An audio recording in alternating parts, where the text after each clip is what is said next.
بسم اللہ الرحمن الرحیم۔ السلام علیکم ورحمۃ اللہ وبرکاتہ۔ Welcome to online Quran lesson. Dear student, آج ہم حدیث شریف نمبر 14 یعنی 14 پڑھیں گے۔ حدیث شریف نمبر 14 میں مسجد کی فضیلت کے بارے میں یہ حدیث ہے۔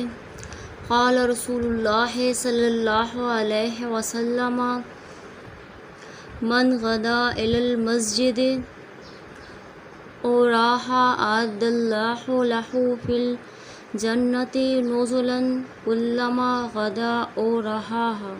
بخاری و مسلم۔ ترجمہ ہے، رسول اللہ صلی اللہ علیہ وآلہ وسلم نے فرمایا، جو خوش نصیب صبح و شام جتنی بار اللہ کے گھر مسجد کو جاتا ہے تو اللہ تعالیٰ جنت میں اس کے لیے انعامات اور مہمان نوازی تیار کرتے ہیں۔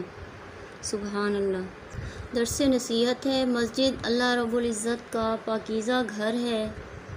زمین میں سب سے بہتر